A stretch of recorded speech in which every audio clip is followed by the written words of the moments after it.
नमस्कार, बहुत स्वागत है आपका। मैं हूं आपके साथ प्रेरणा मिश्रा और आज 24 की सरकार में बात करेंगे सीधी लोकसभा सीट की जनता से।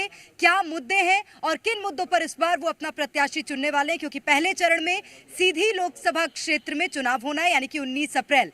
तैयारियां पूरी है, दिग्गजों के दौरे देखने मिल रहे हैं। बातचीत करेंगे यहाँ की जनता से। और आप बताइएगा, क्या समस्याएं यहाँ पर क्षेत्रीय मुद्दों के साथ साथ राष्ट्रीय मुद्दों की अगर मैं बात करूँ तो क्या है? मैं सबसे पहले अपना परिचय देना चाहूँगा कि मैं चिरंजीव लाल चंद्रानी, पूर्व पार्षद, नगर परिषद व्यवहारी।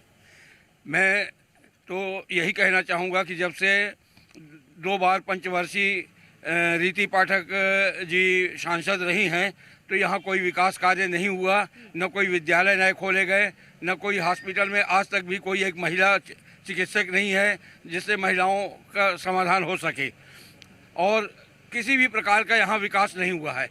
निश्चित रूप से, और ये तो आम जनता की सोच होगी, समझ होगी कि वो किसको चुनते हैं, लेकिन समस्या यहाँ पर सांसद की है। और रीति पाठक जो कि पिछली बार सांसद बनी, उन्होंने चिकित्सा क्षेत्र में ध्यान नहीं दिया, कहना है।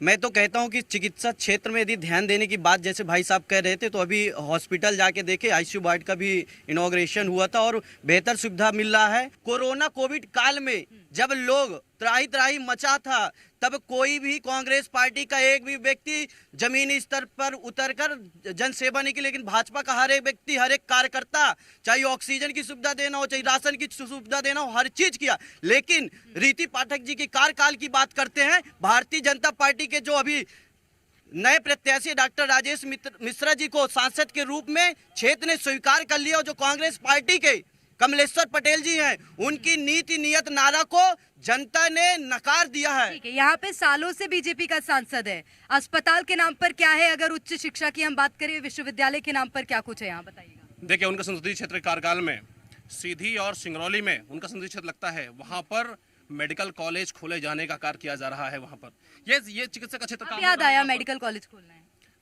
कई वर्षों पर चल रहा है और निर्माण कार्य पर उसका प्रारंभ है।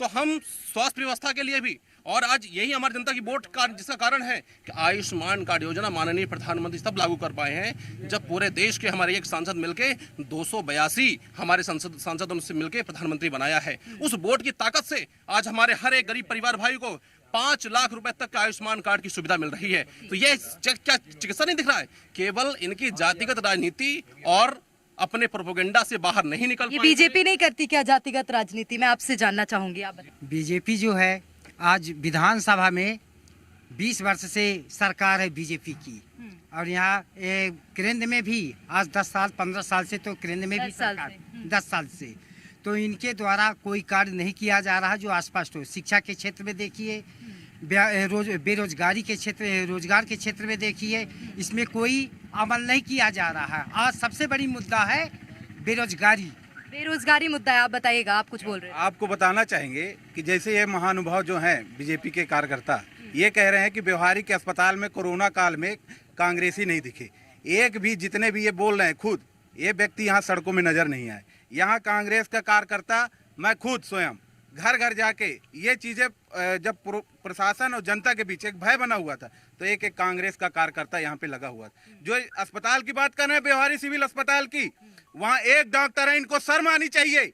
और जो सांसद की बात कर रहे हैं रीति पाठक जी की, ऑक्सीजन प्लांट, आपसे यहाँ 1 किलोमीटर चले जाइए, ऑक्सीजन प्लांट बंद पड़ा हुआ है। बेड की बात करते हैं, यहाँ 100 बेड का हॉस्पिटल है। आज खंडहर आईसीयू की बात करते हैं, आईसीयू में ऑपरेटर नहीं मिल रहे हैं। मैं ये कहना चाहूंगा कि जिस तरीके से प्रोपेगेंडा फैला रहे हैं, आईसीयू हमने खोल दिया, आईसीयू में इनको ऑपरेटर नहीं मिल रहे हैं। एम्बुलेंस, 4 एम्बुलेंस खड़ी है, 2 विधायक जी ने दिया था, 2 सांसद महोदय जी ने, लेकिन असलियत ये है उनका रजिस्ट्रेशन तक नहीं है। एक एम्बुलेंस के पहिया खंडहर सड़ रहे हैं। एम्बुलेंस स्वास्थ्य सुविधाओं की मैं बात करूँ, लचर अवस्था में आपकी सांसद तो खुद अब विधायक का चुनाव हार गए हैं।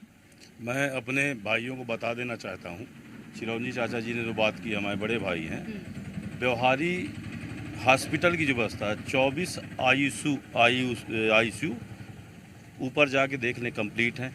हमारे यहाँ सोनाक्षी गुप्ता करके महिला डॉक्टर हैं, हमारे यहाँ 5 से 7 डॉक्टरों का स्टाफ है। और रही विकास की बात, आपने जो सवाल किया, आज आप सीधी की बात करेंगे, सीधी में आप चले जाइए शहडोल, मेडिकल कॉलेज आज 5 साल हुए। वो तो अलग लोकसभा है ना, आप यहाँ की बात करें नहीं। शहडोल जिले की बात कर रहे हैं। शहडोल जिला सीधी भी हमारा ही है जिला। तो आप पुष्पेंद्र जी हमें बोलने थे, आपने बोल लिया, हम बातों का आपका जवाब दे रहे हैं। अभी हमारे नए मुख्यमंत्री जी ने घोषणा की है कि हम कृषि महाविद्यालय भी आपको शहडोल में दे रहे हैं।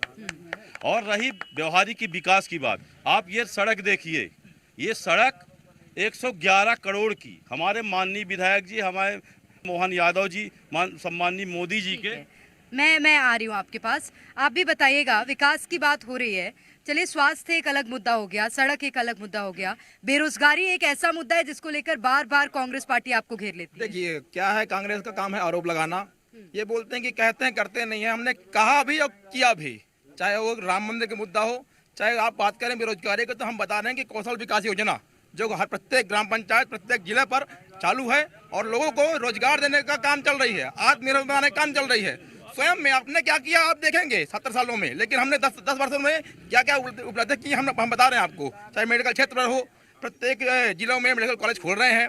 चाहे आप शिक्षा की बात करें तो रसीम राइस हमारे यहाँ जो व्यवहारी में दो हैं विधानसभा पर, और विश्वकर्मा जी की। और ठीक है, अभी हालिया में 2 दिन पहले मुख्यमंत्री जी आए थे हमारे, उन्होंने आयुर्वेदिक उसका हॉस्पिटल का आपने भी बोला कि हम बनवाएंगे।